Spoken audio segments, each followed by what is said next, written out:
মোবাইলের মধ্যে সে একটু খারাপ দৃশ্য দেখাচ্ছিল। এমন সময় মেয়ে গিয়ে ঘরে ঢুকলো। মেয়ে ঘরে ঢুকে দেখলো বাবা তার মোবাইলের মধ্যে খারাপ দৃশ্য দেখছে, মেয়ে দেখে ফেললো। মেয়ে তখন বাবাকে বলল, একটা শব্দ বলেছে, লজ্জা করে না বাবা? মেয়েটা ঘরে চলে গেল।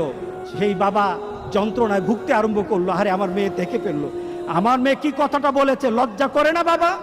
সে লোকটা অফিসে চলে গেল, অফিস করতেছে, কিন্তু আর ভালো লাগে না। মেয়েটা কি বলেছে, লজ্জা লাগে না বাবা?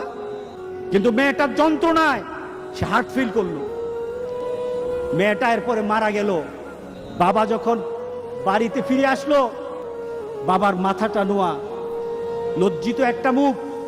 এখনই আমার মেয়ের সাথে দেখা হলে আমার কানে বাজতেছে, আমার মেয়ে আমাকে বলেছে, লজ্জা লাগে না বাবা? আমি কিভাবে আমার মেয়ের সামনে যাব?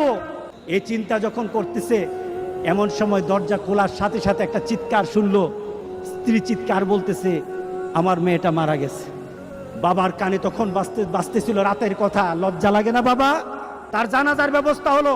মেয়েটাকে যখন কবরের মধ্যে দাফন করে দেয়, কবরের মধ্যে রাখা অবস্থায় বাবা চিৎকার করার কথা ছিল, বাবা চিৎকার করে নাই, বাবা হেসে দিয়েছে।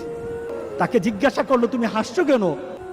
আমার মেয়েটা চলে গেছে, আমার কলিজার টুকরাটা চলে গেছে, কিন্তু আমার জীবনের মধ্যে একটা আঘাত দিয়ে পরিবর্তন করে গেছে। যেই নীতিতে আমি আমার চরিত্রকে নষ্ট করছি, আমার ঈমানকে নষ্ট করে দিতেছি, আমার মেয়েটা হারিয়ে ফেলেছি, কিন্তু আমি আমার আখিরাতকে বুঝে ফেলেছি। আজকে সমাজের যারা প্রিভেন্টিভ করছেন না, আপনি চিন্তা করছেন আপনার মেয়েটা কিন্তু একদিন আপনার জন্য বিপদ হয়ে যাবে।